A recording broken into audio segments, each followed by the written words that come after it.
This holiday season, give yourself the gift of quick, easy, flavorful, and nutritious meals. Factor is America's #1 ready-to-eat meal delivery service, and they can help you eat well for breakfast, lunch, and dinner. Factor meals are chef-prepared, dietitian-approved, and delivered to your door, ready to eat. So you can save time and stay healthy while staying on top of all your holiday responsibilities.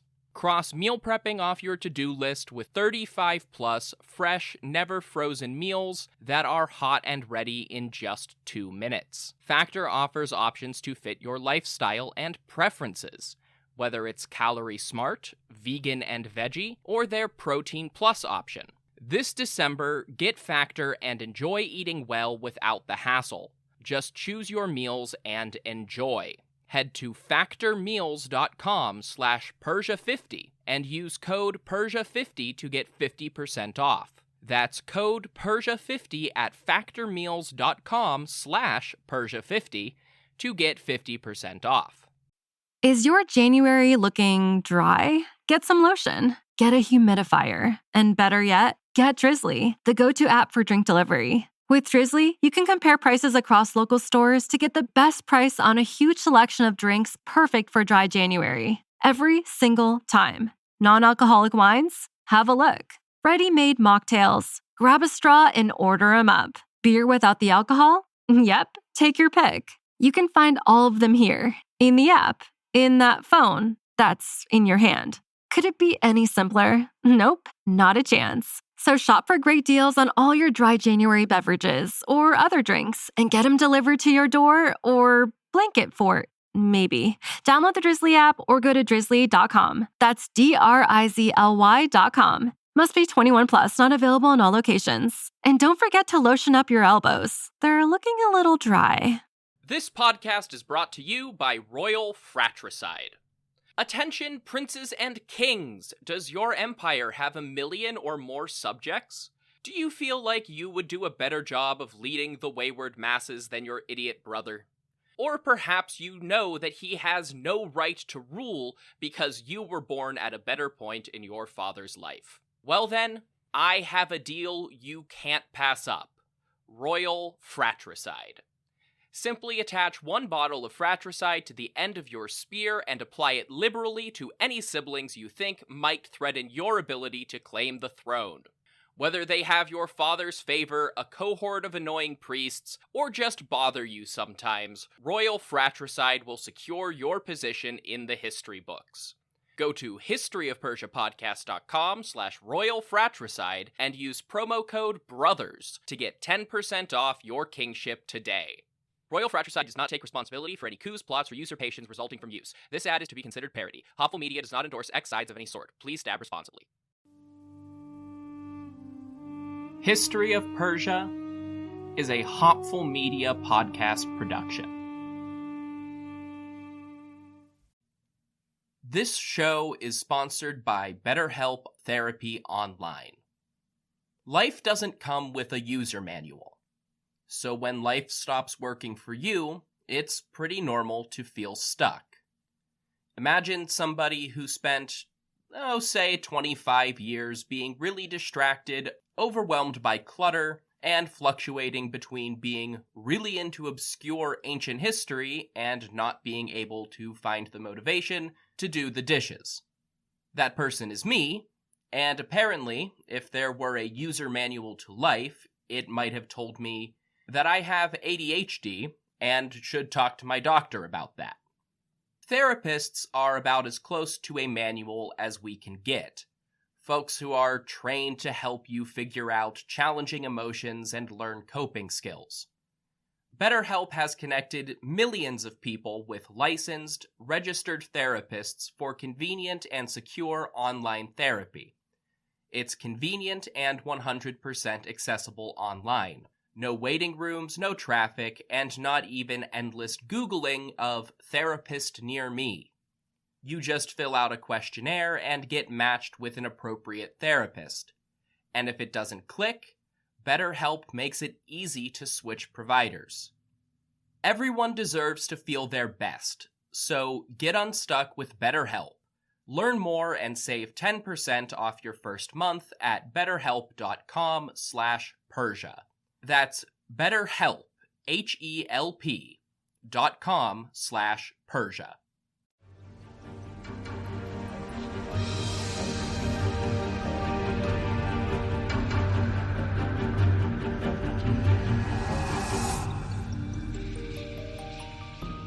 Hello, everyone. Welcome to the History of Persia. Episode 77, The Yashts. Last time, I reviewed King of the World, The Life of Cyrus the Great by Matt Waters. It's a good book full of interesting information. You should check it out. Last time I did a normal episode, it was to talk about the greater Persepolis area and how Persian cities, or lack thereof, may have worked. This time, we move on with the regular cycle of episodes, like an Achaemenid court getting ready to pack up and head to Persepolis or Babylon for the new year. It's time to talk about ancient Zoroastrianism. Specifically, I'm covering another section of the Avesta today. The Yashts.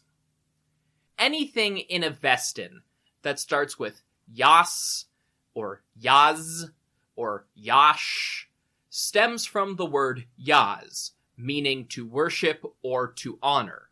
This is no exception.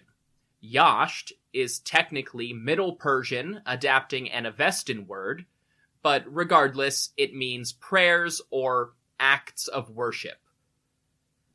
Because so much of the Avesta is poetic and rhythmic in order to be chanted, these are also described as hymns.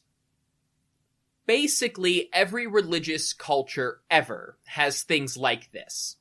But since I'm speaking English, I'm guessing that a lot of listeners grew up around or in Protestant Christianity, even if you aren't currently practicing. And that tradition is still the basis for how modern English talks about religion. Most Protestants don't have things like this, or rather, they do and they don't really think about them. Martin Luther had his whole thing about personal interaction with God, so the Protestant idea of prayer is a lot more free form, let's say.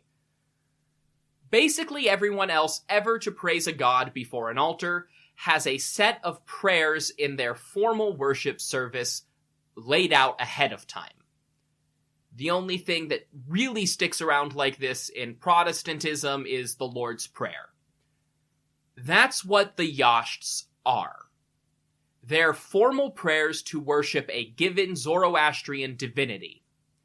That includes Ahura Mazda, the 7 Ameshaspentas, who represent the core elements of creation, as well as a whole host of other Yazatas, the other divine beings worthy of worship. In essence, all of the acceptable gods. Even though most of the Yashts are grouped together as one collection within the larger Avesta, they are not one continuous work. Yashts are a genre of Zoroastrian prayer or hymn. They're sometimes poetic, and thematically, they are all centered on a specific divinity or category of divinity. Like the rest of the Avesta, they often use a conversation between Zoroaster and Ahura Mazda, or occasionally one of the other gods, as a framing device. However, they are not purely praising good things about their subjects, nor are they just asking for something. Almost every Yasht contains elements of praise and request, but also references to the mythological deeds and stories of either the divinity or a related mortal hero, and how they govern the material world. The key difference between a Yasht and any other section of the Avesta addressing a specific divinity is that a Yasht will always address the worshipper's relationship to the divine. Academics like to group them together based on those themes into legendary, hymnic, and apotropaic. But they often overlap even if they have one primary focus. Legendary Yashts are those that focus on the mythical deeds of the divine and their relationship to mortal heroes. Hymnic Yashts are those that focus more heavily on the act of worshipping and praising the virtues and patronage of the subject divinity. Apotropaic Yashts are a much looser category that focuses on warding off evil. Usually, apotropaic Yashts are much shorter, possibly because they're the ones intended to be recited most frequently by ordinary people. Each individual Yasht was probably composed separately, and probably not even at the same time and place. And while many of them are part of the Yashts, as in the distinct collection in modern manuscripts of the Avesta, several Yashts also appear within the Yasna, the traditional liturgy of Zoroastrians' annual worship. It's generally understood that there were many other Yashts for other divinities not preserved in the modern corpus, and certainly other Yashts dedicated to the divinities who do have one in the modern manuscripts. There are actually 2 surviving Yashts to Sarausha, the Yazata of conscience, as in, like, Jiminy Cricket. The Bagan Yasht was a whole Sassanid collection that was lost in the early Middle Ages. We only now have loose references to it in other later Zoroastrian texts. Traditionally, every Yasht is labeled with the Middle Persian name for the divinity it is praising. Usually, that's accurate, though in 4 or 5 cases, the divinity in the title is only a small part of the actual hymn that follows. In a few cases, one divinity is named in the title, and another is named in the text, and they never overlap. That leads to debates about how the two were originally associated, if one was historically interchangeable with the other, or if it's something as simple as a scribal error applying the wrong label to a scroll at a key point in time. The Yashts embedded in the Yasna are sometimes marked as a Yasht as a sort of chapter title, or embedded within another section entirely. At least one is split up across 3 separate chapters, much like the Gathas, and we'll get to that later. Given how varied the Yashts are, it may not be surprising that they were composed over a long span of time, too. They are all written in Younger Avestan, and thus at least 200 years after Zoroaster himself composed the Gathas, and most of them are probably younger than that. This includes development right into the Achaemenid period, and according to some modern scholars, the formalization of oral traditions and storytelling at the Achaemenid court may have been where many Yashts went from a vague genre to a set recitation memorized and repeated akin to the Gathas and other Avestan literature. Still more Yashts exhibit similar grammatical errors to the Vendidad, suggesting that they may date to the 4th century BC or later, stitched together from fragments of poorly remembered Avestan, after the Younger Avestan language was no longer spoken. On the other hand, some of the oldest Yashts, devoted to some of the more obscure or banal Yazatas, are thought to have their roots, if not their exact text, in pre-Zoroastrian oral tradition. With this extensive period of development, the actual history of the Yashts, with their specific function in the Zoroastrian faith, is mostly post-Achaemenid and something for us to deal with at a later date. That said, as examples of ancient Iranian oral tradition, storytelling, and cosmology, they're very useful no matter which specific period you're looking at, from pre-Zoroastrian right down to the coming of Islam. They are a window into how people around the time of the Achaemenids interacted with their gods, heroes, and ancestors. So most of this episode is actually going to focus on going through and summarizing or explaining the contents of a few choice Yashts and exploring ancient Iranian mythology for the first time. At least, the first time on this podcast. The logical place to start seems like it should be the Ormazd Yasht, dedicated to Ahura Mazda and labeled with the great god's Middle Persian name. It is the first official Yasht in the modern Avesta, but it actually falls into that minor category of apotropaic. Instead of anything revelatory or even all that interesting, this is mostly just an invocation of Ahura Mazda's many names and titles meant to be used as a ward against evil. Using the familiar framework of a Q&A between prophet and god, Zoroaster asks Ahura Mazda what words are the most effective wards against evil like the Daivas, and the deity responds by saying, "Our name, O Spitama Zarathustra, who are the Amesha Spentas, that is the strongest part of the Spentamainu. That is the most victorious. That is the most glorious. That is the most effective."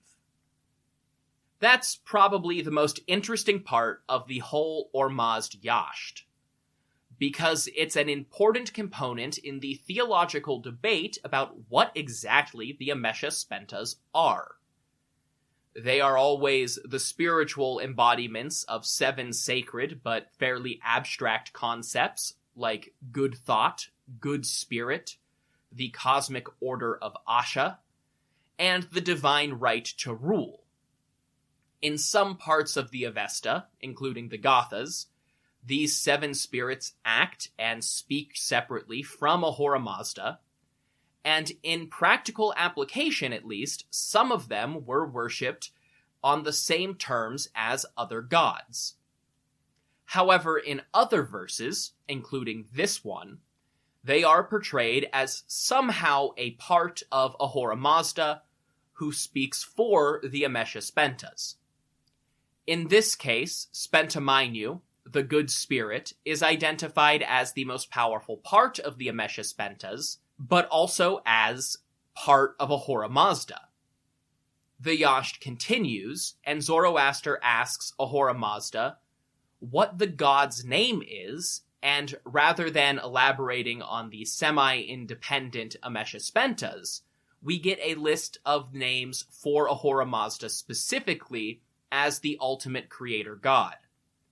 These are things like Herd Giver, both knowledge itself and the one who has knowledge, the most beneficent, the unconquerable, the creator, and both Ahura and Mazda given separately.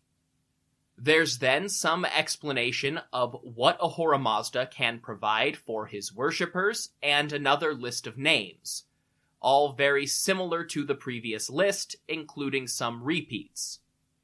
Then there's a bit of what Ahura Mazda can do for you, and some formulaic wrap-up. The final Yasht, at the opposite end of the modern collection, is dedicated to Vanant, a divinity associated with the Western Star, usually taken to be the star we call Vega, but other options have been proposed. In its entirety, it reads, "May Ahura Mazda be rejoiced. We sacrifice unto the star Vanant, made by Mazda, the holy and master of holiness. I will sacrifice unto Vanant, strong, invoked by his own name, healing in order to withstand the accursed and most foul Krafstras of the most abominable Ungramainu. I bless the sacrifice and prayer and the strength and vigor of the star Vanant, made by Mazda. Give unto that man brightness and glory, give him the bright, all-happy, blissful abode of the Yazatas. There's a little bit of untranslated Avestan terminology mixed in there. The most foul Krafstras are Diva-worshipping rulers. In addition to embodying a star, Vanant serves as a protective deity and a guardian against evil. There's also some speculation that Vanant could have been a very late addition to Zoroastrianism, borrowed from either the Elamites or Mesopotamians, where a very similar deity called Vanand filled a similar role. That doesn't have to have happened under the Achaemenids. There's 300 years of Median Assyrian contact before Cyrus. But given the heavy borrowing of Akkadian gods into the Elamite pantheon and Achaemenid patronage of the Elamite gods, it is entirely plausible that Vanant became a Yazata sometime in the history of the podcast. I'm not actually going to spend too much time on the Yashts that would usually be considered hymnic today. There are 6 of them, and they would actually all be better for other episodes that I have planned, including a couple that are coming up in the next few months. But the next one I do want to address contains strong legendary and hymnic elements, even though it is technically categorized as apotropaic. This is one of the Yashts that isn't officially a Yasht, since it is actually buried in the midst of the Yasna. The Hom Yasht, dedicated to Homa, both a divinity unto itself and the sacred intoxicating plant represented by that god. We've discussed the Homa plant a bit before. It was used to induce a mild hallucinogenic or trance-like state in religious rituals from a very early point in Indo-Iranian history. In India, it was used under the name Soma as something of a battle drug to enhance warriors' performance and experience in combat, which may have stuck around in the Iranian tradition until the reforms of Zoroaster, since most of the Gathas seem concerned with preaching against the more violent religious practices of his time. It was also used in many similar ways by the early Indic religion, as it was used in early Zoroastrianism. Many plants have been suggested as the potential real Homa, including just about every plant from Iraq to Russia to Bangladesh, with even a mild intoxicating effect. But the most likely candidate remains ephedrine, which is at least supposedly still used as Homa today. The Hom Yasht, as it is known in Middle Persian, breaks form a little bit. Rather than being framed as a Q&A between Ahura Mazda and Zoroaster, the prophet is actually questioning the Yazata Homa himself. Homa initially appears before Zoroaster in the form of Durausha, a name or title that literally means beautiful man, before quickly revealing himself as the patron deity of the sacred plant. But before getting into any of the actual worship of Homa, praising his accomplishments, or asking for his aid, Zoroaster asks for a history lesson, and exposes us to some mythology. Zoroaster asks Homa, who was the first man in history to venerate Homa, and what were that man's rewards? He then repeats this question down to the fourth person in the mortal world to offer worship and praise to the Yazata. And just as an aside, this will get us into an issue that I've been avoiding for a long time. Middle Persian names. Broadly speaking, with divinities, I've elected to use the Avestan names. When names are available in Greek, I've so far elected to use Greek. This is all mostly in favor of making it easier for listeners to Google based on what I've said. But for mythological figures, the early medieval Iranian national epic known as the Shahnameh has immortalized the Middle Persian names of mortal heroes and their foes, though it is technically written in modern Persian. So I'll probably use those much later forms of the names and just reference the Avestan version first for heroes, for those that are keeping score. The influence of the Shahnameh is important for another reason here too. The origins of the human race and mortal kingship under Ahura Mazda's grace are not consistent across Iranian myth and legend. There are actually 3 different versions that appear across the Avesta, Middle Persian literature, and later retellings, all with minor variations from text to text. As such, if you're most familiar with the Shahnameh, then the genealogy of some major characters in the Avesta may be different from what you're expecting. The first man to offer praise to Hauma in the mortal world was Vivangvant, whose name does not have any Middle Persian parallel, but the character Tamuraz fills the same place in the genealogy of heroes. As a reward for his praise, Hauma blessed Vinvangvant with an incredible son. Maybe a bit of a letdown for the father, but the son was really incredible, because he was Yima, known by his full title Yima the Brilliant, or Yima Khashaita in Avestan. And since a hallmark of Middle Persian is contracting and condensing earlier language, Yima Khashaita became Jamshid, a name best known to us at this point from the local name for Persepolis, Takht-e-Jamshid, because after the Achaemenid period, folk tradition held that Persepolis had been Jamshid's capital when he was king of the world. This same character has come up in the past because one of his most famous stories was told in the Vendidad. Here in the home Yasht, we are told, "In the reign of Yima, there was swift motion, neither cold nor heat. There was neither age nor death, nor envy made by Diva. Like 15-year-old young men, the two walked forth, son and father, in their stature and their form, so long as Yima, son of Vinvangvant, ruled, he of the many herds."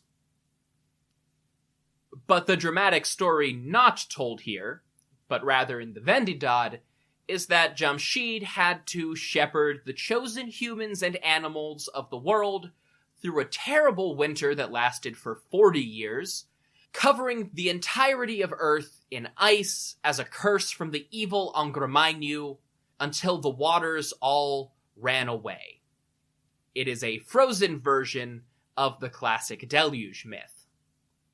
The second man to worship Hauma was apparently not Jamshid, but Athvia, also known as Abtin. Much like Vivangvant, Abtin was blessed with a son who would eclipse him as a legendary hero. This son was Thraitauna, also known as Feridun in Middle Persian. While the later legend tied to Feridun is part of the story of a folk hero called Kava the Blacksmith, The Avesta contains fewer details and simply explains Faradun's heroism by describing him as he who smote the dragon Dahaka, three-jawed and triple-headed, six-eyed with thousands powers, and of mighty strength a lie demon of the Daivas, evil for our settlements and wicked, whom the evil spirit Angramainyu made as the most mighty Drauga against the corporeal world, and for the murder of our settlements and to slay the homes of Asha. The evil dragon Dahaka was preserved in two stories for later generations. In one, the Avestan tale remains largely intact. Dahaka is a dragon that also worships Ahura Mazda and the Yazatas to gain favor for his plan to wipe out humanity. But he is defeated and imprisoned on Mount Deravend by Faradun. In the other, Dahaka is known by the Middle Persian name Zahak, a Daiva-worshipping mortal king who sprouts evil serpents from his shoulders and terrorizes mankind after deposing the good king Murdus. With the story of a usurper who brings Drauga into the world by replacing Murdus, it's difficult not to wonder if it may have been influenced by the story of Gaumata bringing Druj into the empire after replacing Bardia, also called Smerdis in Greek. The third man to worship Hauma was Trita, literally meaning the third, who was remembered as a healer and apparently incorporated into the character of Faradun in later generations. Once again, the blessings came to the next generation, but this time in the form of not just one, but two great and heroic sons, known as Urvakashaya and Karasaspa. Neither has a direct parallel in the Middle Persian tradition. Urvakashaya is just a very minor character in the surviving literature, though his comparison to the likes of Jamshid and Faradun suggests that this wasn't always the case. He is described as a great judge by Hauma. Karasaspa became Garshasp, a name used twice in the Shahnameh. Once, it is to describe a hero fighting alongside Faradun, and the second time is to describe the last semi-divine Pishdadian Shah. However, the story of Kirsaspa told by Haoma is actually closer to the tale of Tamuras, which itself is more directly an adaptation of a different Avestan story about a guy called Takma Urupa. But here's what Haoma has to say. He who smote the horned dragon, swallowing men and swallowing horses, poisonous and green of color, over which as thick as thumbs greenish poison scales flowed aside, on whose back once Kirasaspa cooked his meat in an iron cauldron at the noonday meal, and the deadly scorched upstarted, and springing off dragon dashed out of the water as it boiled. Headlong it fled affrighted from manly-minded Kirasaspa. So we have another dragon slayer, who not only... Is your January looking dry? Get some lotion. Get a humidifier. And better yet, get Drizzly, the go-to app for drink delivery. With Drizzly, you can compare prices across local stores to get the best price on a huge selection of drinks perfect for dry January. Every single time. Non-alcoholic wines? Have a look. Ready-made mocktails? Grab a straw and order 'em up. Beer without the alcohol? Yep, take your pick. You can find all of them here, in the app, in that phone that's in your hand. Could it be any simpler? Nope, not a chance. So shop for great deals on all your dry January beverages or other drinks and get them delivered to your door or blanket fort, maybe. Download the Drizzly app or go to drizzly.com. That's DRIZLY.com. Must be 21 plus, not available in all locations. And don't forget to lotion up your elbows. They're looking a little dry. Only defeated the dragon, but captured it and mounted his scaly enemy. It's unclear whether this is supposed to be Dahaka again or not, but in later legend, the king Garshasp was cast as a hero who would be resurrected in the end times to defeat Dahaka once and for all, possibly in an attempt to incorporate the story from the home Yasht into the wider mythology as it developed later on.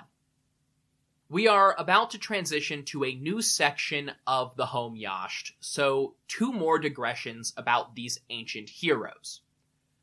First of all, I want to point out that these stories of dragon-slaying heroes and the ruler of the world Jamshid are some of the most recurring stories in the Avesta. At least from the section of legendary Yashts that I thought about covering today, these stories appear in all of them. The Gosh Yast, dedicated to Dravaspa, the goddess of cattle and horses, features several of these stories, wherein Dravaspa aids the heroes rather than Haoma. Likewise, they receive blessings from Vayuvata, god of the good winds in the Ram Yasht. At least as we understand the history of the Yashts, it seems that these were probably the legendary heroes whose stories were prominent in the Achaemenid court. Yima, the great king of the world, and the dragon slayers, Kirasaspa and Thrytauna, were probably the heroes that young Achaemenid princes looked up to, in addition to the more historical likes of Cyrus the Great and Deokes of Media. I also want to note how all of these heroes I've discussed have analogous figures in Vedic and/or Hindu religion. Linguistically, all of these ancient Iranian names have cognates in Sanskrit, but the twist is that in Sanskrit, they aren't mortal. Instead, this lineage of Zoroastrian heroes are remembered in the Vedas as the highest rungs of the Devas in the Indic pantheon. They are blood relatives and of similar status to Indra, the god of storms and king of the gods. Some of their names appear as titles in the Vedas. Others seem to share an Indic counterpart. Many of them share similar myths, but with the Indic versions elevated to a more divine tier of storytelling. It's impossible to know what exactly this means about the early relationship between Zoroastrianism and Vedic religion, whether Zoroaster demoted gods to mortals, or the Vedas promoted mortals to gods. But it is food for speculation. In a dramatic, if predictable twist, the 4th man to honor Haoma on Earth is revealed to be Purashaspa Spitama, the father of Zoroaster himself. Thus, like the great heroes of old, Zoroaster was granted to his father as a blessing from Haoma. This is used to transition from recounting legends to a more apotropaic prayer in which Zoroaster himself actually calls on Haoma, saying, "I stake my claim on thee for strength.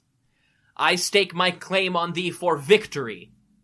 I stake my claim on thee for health and healing when healing is needed. I stake my claim on thee for progress and increased prosperity and vigor of the entire frame, and for understanding of each adorning kind, and for this that I may have free course among our settlements, having power where I will, overwhelming angry malice, and becoming a conqueror of lies. Yea, I stake my claim on thee that I may overwhelm the angry hate of haters, of the divas and of mortals, of the sorcerers and temptresses, of the tyrants and the kavis, of the karpans, murderous bipeds, of the sanctity destroyers, the profane apostate bipeds, and of the wolves' 4-footed monsters. of the evading host, wide-fronted with stratagems in advance. The prophet, after this series of dramatic demands, where the number of feet that people have is very important, requests 6 blessings, possibly a sign of humility rather than going with the usual sacred number 7. They were 1. Entrance into the house of the song, i.e. heaven. 2. For a healthy body. 3. For a long life. 4. Satisfaction and success in his religious campaign. 5. To defeat his enemies in battle. And 6.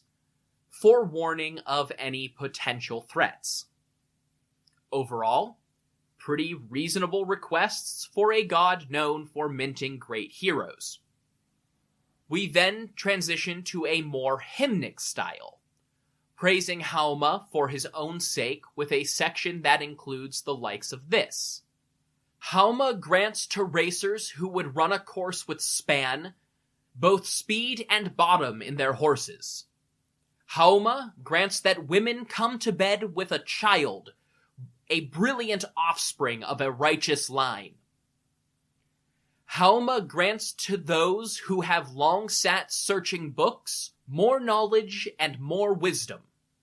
Hauma grants to those long maidens who sit home unwed good husbands, and that as soon as asked he Hauma the well-minded lowered Karasani, a diva-worshipping king, dethroned him from his throne, for he grew so fond of power that he treacherously said, "No priest behind or watching shall walk the lands for me, as a counselor and prosper them, for he would rob everything of progress. He would crush the growth of all.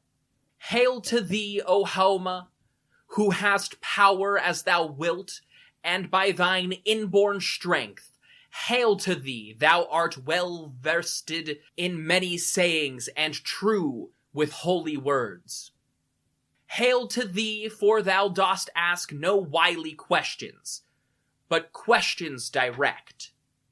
Forth Mazda has borne to thee the starry girdle, the spirit maid, the ancient one, the Mazda Yazni faith. Hauma is so good, look at all the things he does and continues to do, and how he is honored by Ahura Mazda in the constellation Orion's starry girdle. Good times. But even though Zoroastrianism typically disdained the Scythian and Indic use of Hauma as a war drug, aspects of Hauma's roots as a war god sneak in at the end, possibly as part of a older hymn grafted on to the later, more orthodox parts. At the aroused and fearful dragon, green and belching forth his poison for the righteous saint that perishes, golden Hauma, hurl thy mace. At the murderous bludgeon-bearer, committing deeds unheard, bloodthirsty and drunk with fury, golden Hauma, hurl thy mace. Against the wicked human tyrant, hurling weapons at the head for the righteous saint that perishes, golden Hauma, hurl thy mace. Against the righteousness disturber, the unholy life destroyer, thoughts and words of our religion well delivering, yet in actions never reaching, for the righteous believer that perishes, golden Hauma, hurl thy mace. Against the body of the harlot with her magic minds o'erthrowing with intoxicating pleasures, to the lusts her person offering, whose mind as vapor wavers as it flies before the wind, for the righteous believer that perishes, golden Hauma, hurl thy mace. That's where the chapter ends, but more on the whole throwing a mace at a harlot thing later. This chapter, Yasna 9, is just the beginning of the Hauma ceremony in the Zoroastrian liturgy. It continues into Yasna 10 and 11. which are sometimes included as part of the home Yasht. Based on style and intent, I think it's much more plausible that they are two additional, but separate, home Yashts of their own. Yasna 10 is very expressly hymnic in style, describing Haoma and its importance. It ranges from the metaphysical, Haoma grows while he is praised, and the man who praises him is therewith more victorious. The lightest pressure of thee, Haoma, thy feeblest praise, the slightest tasting of thy juice avails to the thousand smiting of the Daivas. Wasting does vanish from that house, and with foulness withers in verity they bear thee. And where thy praise is sung in truth, the drink of Haoma, famed and health-bringing as thou art. Or, to simply descriptive. And taught by implanted instinct on every side, the bounteous birds have carried thee to the peaks above the eagles, to the mountain's extremest summit, to the gorges and abysses, to the heights of many pathways, to the snow peaks ever widened. There, Haoma ranges, dost thou grow of many kinds. Now thou growest of milky whiteness, and now thou growest golden, and forth thine healing liquors flow for the inspiring of the pious. So terrify away from me the aim of death's curser. So terrify and crush his thought, who stands as my maligner. You get a sense for both Haoma's religious benefits and how to procure it. Yasna 11 opens as if Zoroaster himself is speaking, beseeching Haoma for blessings in an apotropaic style. But it is very similar to what we saw earlier in Yasna 9, so I'll point to the closing section instead. To thee, O holy Haoma, bearer of ritual sanctity, I offer this my person, which is seen by all to be mature and fit for gift. To Haoma the effective do I offer it, and to the sacred exhilaration for which he bestows, and do thou grant to me for this, O holy Haoma, thou hast driven death afar. The house of songs, the best world of the true believers, shining and all brilliant. Once again, Haoma is a divinity with a very obvious and even accessible physical manifestation that was thought to grant distinct and immediate benefits, both material and spiritual. Finally, I want to wrap up with a pair of Yashts that fall back into the apotropaic category, but both have particular significance as a connection back to Achaemenid history. First, we have the Ma Yasht, in praise of the god of the moon. Though his Avestan name was technically Maanga, I'm going to break my usual mold here because the moon was already called Maha in Old Persian, and Ma is particularly interesting in the Achaemenid period anyway. Large chunks of the Ma Yasht are actually formulaic prayers and mantras repeated in other contexts, but I'll read the whole unique section since it is relatively short. Hail to Ahura Mazda, hail to the Ameshaspentas, hail to Ma, that keeps in it the seed of the bull. Hail to thee, we look to thee, hail to thee when thou lookest at us. How does the moon wax? How does the moon wane? For 15 days does the moon wax, for 15 days does the moon wane. As long as his waxing, so long is the waning. As long as his waning, so long is the waxing. Who is there but thee who makes the moon wax and wane? We sacrifice unto Ma, who keeps in it the seed of the bowl, the holy and master of holiness. Here I look at the moon, here I perceive the moon. Here I look at the light of the moon, here I perceive the light of the moon. The Amesha stand up, holding its glory. The Amesha stand up, pouring its glory upon the earth made by Mazda. And when the light of the moon waxes warmer, golden-hued Hauma plants grow on from the earth during spring. We sacrifice unto the new moons, the full moons, and the following week. We sacrifice unto the new moon, the holy and master of holiness. We sacrifice unto the full moon, the holy and master of holiness. We sacrifice unto the following week, the holy and master of holiness. I will sacrifice unto Ma that keeps in it the seed of the bowl, the liberating, bright, glorious, water-giving, warmth-giving, wisdom-giving, wealth-giving, riches-giving, thoughtfulness-giving, wheel-giving, freshness-giving, prosperity-giving, the liberating and the healing.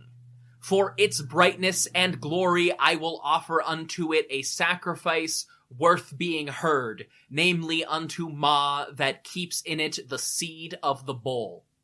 Unto Ma that keeps in it the seed of the bowl we offer up the libations, the hauma and meat, the barsam, the wisdom of the tongue, the holy hymns, the speech, the deeds, the libations, and the words of Asha. Part of this Yasht ties into an aspect of the collection we haven't talked about today. The traditional Zoroastrian calendar follows a sequence of days named for different Yazatas, and the corresponding Yashts are often repeated on those days. As a result, some of the more astrological divinities also get calendar notes in their prayers, like the phases of the moon. I'll talk more about this in a more dedicated episode about the calendar some other time. We've got a lot more kings to transition through in the next 1,000-ish years. And frankly, I'm running out of Avesta already. The moon, and by extension its personified divinity Ma, was seen as the guardian of the seed of the bowl, which sounds like it should be a sex thing, but isn't. Probably. The original Avestan version of the story is lost, but the 9th century CE Zoroastrian text called the Bundahishan contains a brief summary, and the same story is at least referenced in the Vendidad. Jahi was a divinity in the primordial universe, tempted and corrupted by Angra into becoming a temptress, often known just by the epithet the Whore. She is the being identified as a harlot defeated by Haoma in the home Yasht. Her corruption came when Angra tempted her into killing the Gavai Vodada, the primordial bull that is seen as the progenitor of all animal life.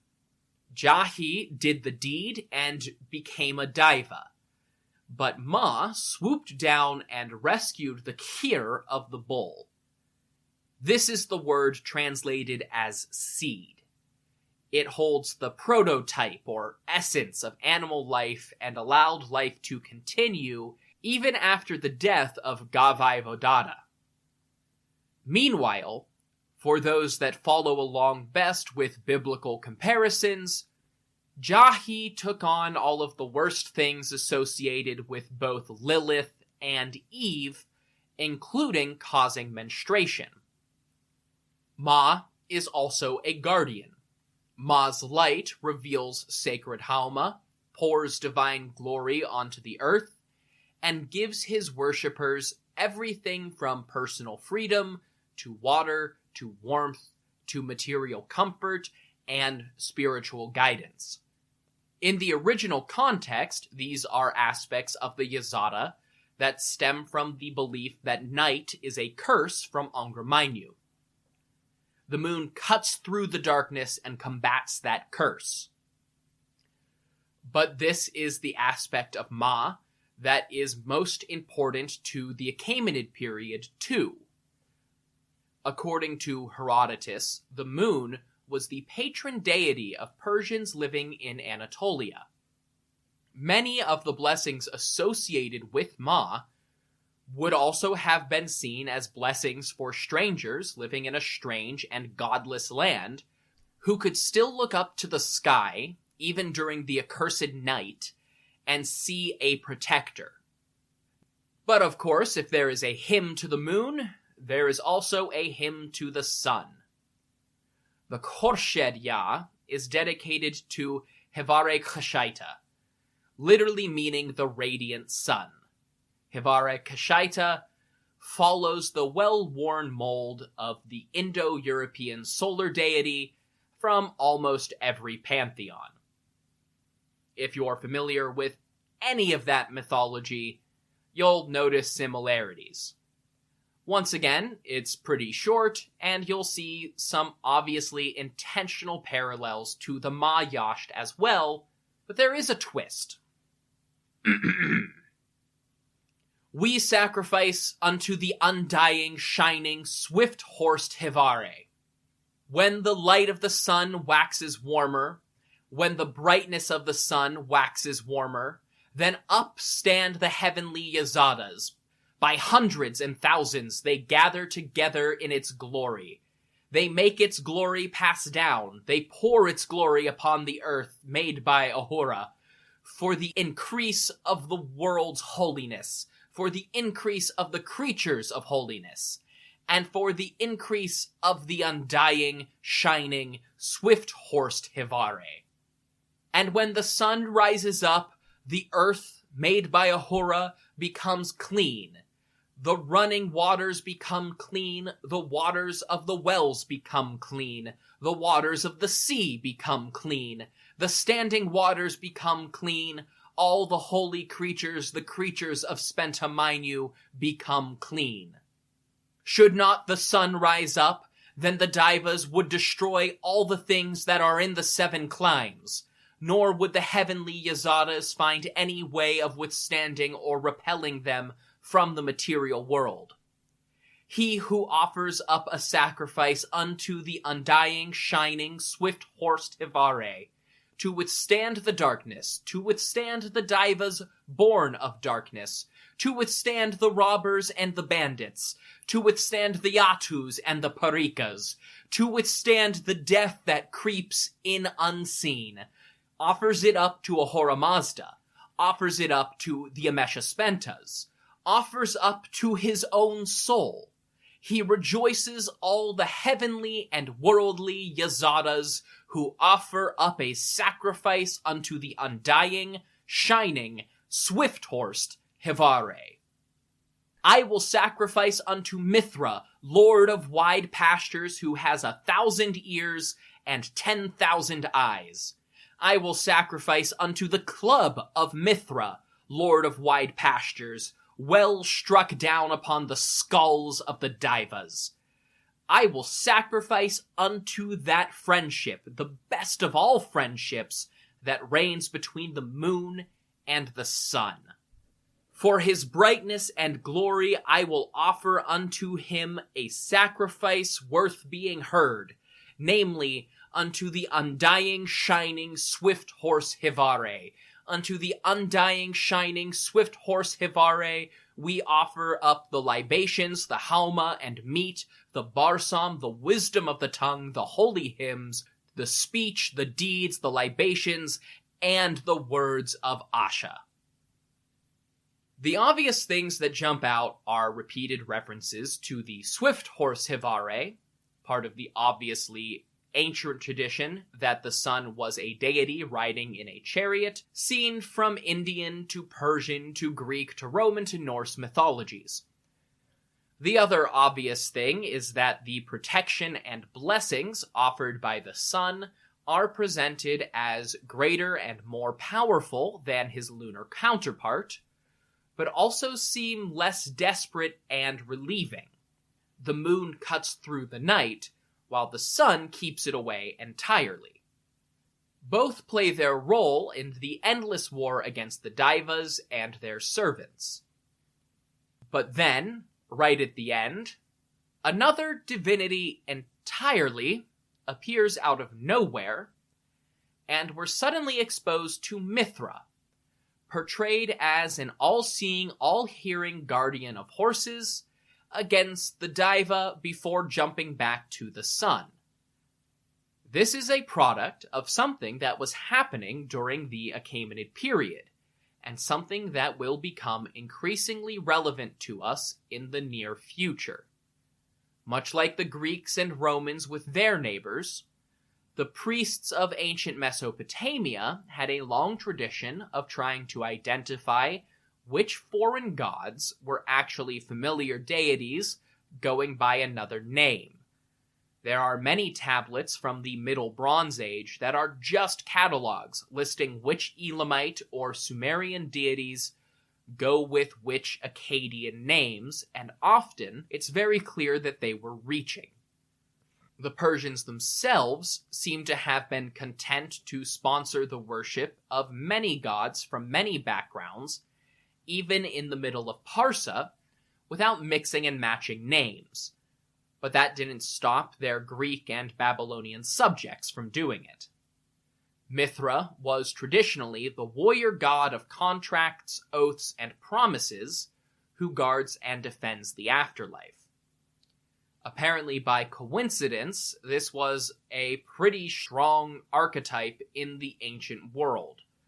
By the Persian period, the Akkadian god Shamash had absorbed his Sumerian equivalent Utu entirely, and had been slowly supplanting the Elamite god Nahunte for centuries. When Mithra appeared on the scene, it only made sense that the people of Mesopotamia would identify him with Shamash. But there's just one catch. All these other deities in the region were also the god of the sun. As Iranian culture blended more and more into the cultures of their immediate neighbors in Elam and Assyria, Mithra increasingly absorbed the sun itself into his sphere of influence. By the end of the Achaemenid period, Hivare Kashaita existed mostly as a relic and formality, while Mithra absorbed his place in religious practice and prominence. And that's where we see Mithra making a guest appearance in the Yasht for the sun. And all of that is relevant because next time we do a religious episode, it will be all about actual Achaemenid religion for once. Because we are on the precipice of gods other than Ahura Mazda showing up in royal inscriptions in what really feels like a dramatic shift in policy. The sun, oaths, warfare, water, and love will blend together. But before that, let's kill Darius II. Until then, if you want more information about this podcast, go to historyofpersiapodcast.com, where you'll find the Achaemenid family tree, my bibliography, and the support page for the podcast, where you can find different ways to financially support this project. That's affiliate links, that's one-time donations, and most importantly, really, that is Patreon. If you click the links on the website or go to patreon.com/historyofpersia, you can get access to different benefits from a monthly subscription that include things like bonus episodes, ad-free listening, and discounts on History of Persia merch. But of course, you don't have to spend money to support the podcast, because the best way to support an independent podcast like this is always the free option of telling other people how much you like the history of Persia. Go on social media, go on iTunes, go on Stitcher, go on whatever platforms do reviews these days, and tell people that you're enjoying the podcast. You can find me on Facebook and Instagram at History of Persia Podcast, and on Twitter at Just History of Persia. Until next time, thank you all so much for listening to The History of Persia.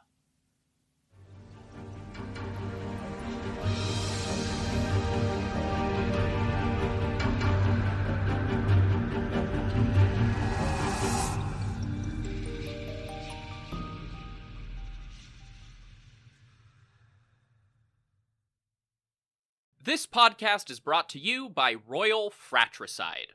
Attention, princes and kings! Does your empire have 1 million or more subjects? Do you feel like you would do a better job of leading the wayward masses than your idiot brother? Or perhaps you know that he has no right to rule because you were born at a better point in your father's life. Well then, I have a deal you can't pass up. Royal Fratricide. Simply attach 1 bottle of fratricide to the end of your spear and apply it liberally to any siblings you think might threaten your ability to claim the throne. Whether they have your father's favor, a cohort of annoying priests, or just bother you sometimes, Royal Fratricide will secure your position in the history books.